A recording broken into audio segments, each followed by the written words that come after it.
Good morning everyone. आज हम पढ़ने वाले हैं class 11th NCERT English grammar. English grammar में हमारा टॉपिक है डिटरमिनर्स एंड इसका पार्ट 6 टू सेकंड पार्ट 6 का सेकंड पार्ट आज हम पढ़ने जा रहे हैं और हमारा टॉपिक है quantifiers. Okay, now let us start our topic. देखिए स्टूडेंट, सबसे पहले मैंने यहाँ लिखा मोर।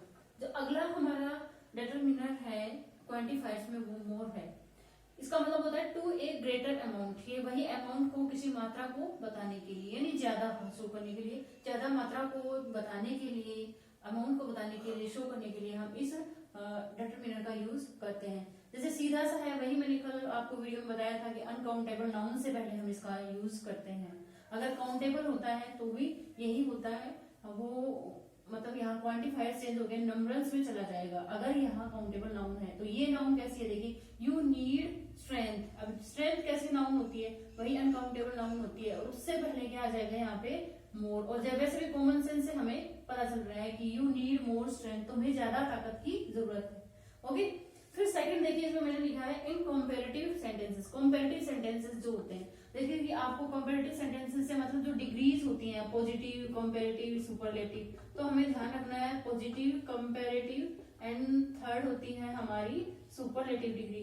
सुपरलेटिव डिग्री ओके, तो इसमें देखिए कंपैरेटिव डिग्री आ जाए, यदि कंपैरिजन की बात हो कहीं तो ऐसा सेंटेंस आ जाए तो उसमें जो है हमें इस मोर का यूज करना होगा। जैसे सी इज इंटेलिजेंट देन, यहाँ देखिए देन जो आ रहा है, इससे क्या देन किसको शो करता है, कंपैरिजन को, यानी यहाँ पे क्या है कंपैरेटिव सेंटेंस है। ओके, तो यहाँ पे क्या आ जाएगा more. She is more intelligent than Sneha, वह स्नेहा से ज्यादा इंटेलिजेंट है, यानी यहाँ पे कंपैरिजन किया गया है। ओके, तो यहाँ पे देन को देखते हुए हम समझ जाते हैं कि कंपैरेटिव सेंटेंस है और इसलिए हमने यहाँ मोर लिखा है।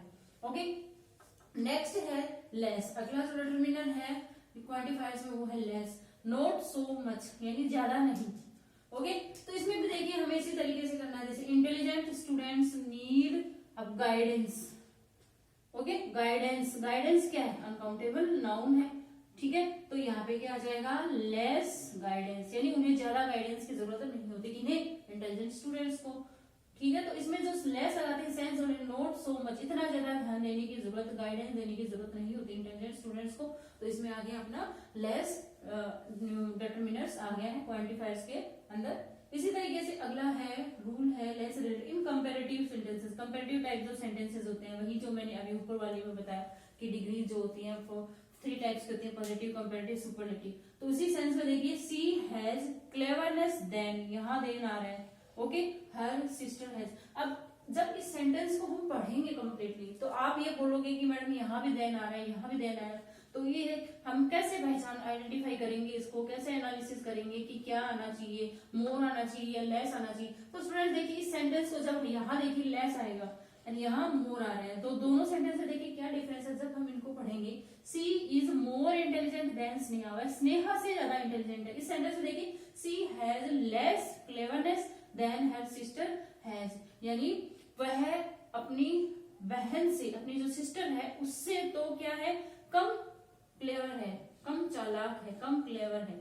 ओके, कनिंग है, उससे कम कनिंग है। तो यहाँ पे देखिए ये जो है इसको यहाँ लेस ही आएगा और यहाँ पे मोर ही आएगा। क्यों आएगा, क्योंकि देखिए पहले की बात तो ये अनकाउंटेबल नाउन है। ओके, और यहाँ भी ये अनकाउंटेबल नाउन बन रहा है। अब इस सेंटेंस को जब पढ़ेंगे तो देखिए इसमें देन हर सिस्टर हैज, यानी उसकी जो सिस्टर जो क्लेवरनेस है उससे कम क्लेवरनेस की बात हो, यानी इसमें ज्यादा क्लेवर कौन है, उसकी सिस्टर है। और यहाँ पे किसकी बात हो रही है, ये जो सब्जेक्ट वाला फर्स्ट वाला जो पार्ट है इसको ज्यादा इंपॉर्टेंस दिया जा रहा है, यानी ये जो है सारी क्वालिटीज है वो किसमें है, इसमें, ये ज्यादा इंटेलिजेंट है। अब दूसरे वाले पार्ट में ये हर सिस्टर जो है वो ज्यादा, इसको ज्यादा इंपॉर्टेंस दिया जा रहा है। तो हमें ये ध्यान देना होगा, अगर सब्जेक्ट को ज्यादा इंपॉर्टेंस दी जाए या ज्यादा प्रोमिनेंट बताया जाए तो हमें क्या करना है, मोर यूज करना है। अगर यानी हमारा जो ऑब्जेक्ट पार्ट है जिससे कंपैरिजन किया जा रहा है उस वाले पार्ट को ज्यादा फोकस किया जाए या उसको ज्यादा इंपॉर्टेंट बताया जाए तो वहां पे हमें क्या करना है, लेस यूज करना है। और कुछ हमें सेंटेंस के सेंस के अकॉर्डिंग भी डिसाइड करना होगा कि मोर आएगा या लेस आएगा। ओके, नाउ नेक्स्ट है हमारा नो। नो यानी नॉट एनी, कोई नहीं। तो सीधा सा है I get no interest in gossips, यानी गॉसिप्स में गपशप में मुझे ज्यादा इंटरेस्ट मैं नहीं लेता हूँ। ओके, सीधा सा है तो ये वही अनकाउंटेबल नाउन है, यहाँ पे इंटरेस्ट, एंड यहाँ पे आ जाएगा no, I get no interest. जैसे सेंस से भी हमें पता चल रहा है मुझे कोई इंटरेस्ट नहीं है गॉसिप्स में। फिर नेक्स्ट इसी में रूल है no meaning in sense of prohibition, जब हमें प्रोहिबिशन का सेंस बताना हो, निषेध हो कहीं जाना। ओके, तो सीधा सा है, हम सेंटेंस सुनते भी हैं no parking, no parking is here, तो सीधा सा सेंटेंस है नो आ जाएगा। ओके, नेक्स्ट है इसमें क्वांटिफायर्स में enough, as much as necessary, पर्याप्त, जितना जरूरी है उतना ही।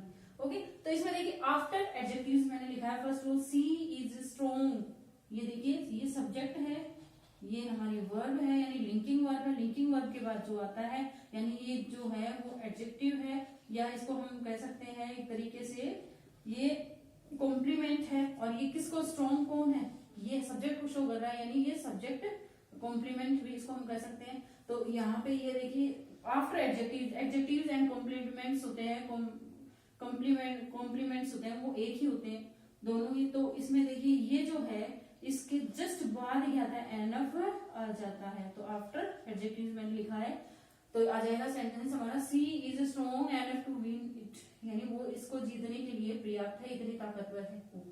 ठीक है, फिर नेक्स्ट मैंने इसमें यूज किया एनफ ऑफ प्लस नाउन। तो देखिए ये वाला स्ट्रक्चर फॉलो होना चाहिए, जहां ये स्ट्रक्चर हो जाता है ऑफ प्लस नाउन का स्ट्रक्चर आ जाता है, वहां पे डिटरमिनर आएगा हमारा एनफ। तो देखिए इस सेंटेंस को जब हम पढ़ेंगे nature has of human intervention, human intervention पूरा क्या है, एक नाउन को शो करता है, और वो भी कैसे नाउन, अनकाउंटेबल नाउन, और यही स्ट्रक्चर हमारा हो रहा है ऑफ प्लस अनकाउंटेबल नाउन, ये स्ट्रक्चर फॉलो हो रहा है। इस स्ट्रक्चर को फॉलो होने के कारण यहाँ पे क्या आ जाएगा, एनफ आ जाएगा, बनेगा nature has enough of human intervention, now stop it. Okay, next and last जो हमारा ये 6 पार्ट है, इसका सेकंड पार्ट लास्ट में चल रहा है, ए लॉट ऑफ हो, लॉट्स हो, प्लेंटी ऑफ हो, ए गुड डील ऑफ हो, या ए ग्रेट डील ऑफ हो। ओके, इनके जस्ट बाद यदि अनकाउंटेबल नाउन आ जाती है इन सेंस ऑफ मोस्ट, यानी अत्यधिक के सेंस में, मोस्ट के सेंस में, मोस्ट के सेंस में यदि अनकाउंटेबल नाउन आ जाती है तो फिर हमें यही करना है कि इनमें से कोई भी हम लिख सकते हैं, जैसे people consume a lot of water, ये वाटर क्या है, अनकाउंटेबल नाउन है। यहाँ पे आप ये भी लिख सकते हो people consume lots of water, ये भी करेक्ट होगा। यहाँ आप ये भी लिख सकते हैं people consume plenty of water everywhere, या फिर ये भी डाल सकते हैं people consume a good deal of water everywhere, people consume a great deal of water every day. ठीक है, तो ये सारे जो है इन सबका सेंस यही निकलेगा। शर्त ये कंडीशन ये है कि डॉट डॉट जो हमारा आता है ये जो स्पेस आता है इसके जस्ट आफ्टर अनकाउंटेबल नाउन आने चाहिए, और इन सब का जो सेंस है वो किस में आना चाहिए, इन सेंस ऑफ मोस्ट का सेंस आना चाहिए, अत्यधिक का सेंस आना चाहिए, एंड अनकाउंटेबल नाउन होनी चाहिए। तो फिर हम इनमें से कोई भी डिटरमिनर यहाँ फिल कर सकते हैं। तो स्टूडेंट्स इस तरीके से हमारे पार्ट 6 का जो सेकंड पार्ट है वो कंप्लीट होता है। इसके बाद आगे के जो पार्ट होंगे वो हम नेक्स्ट वीडियो में डिस्कस करेंगे। Thank you very much.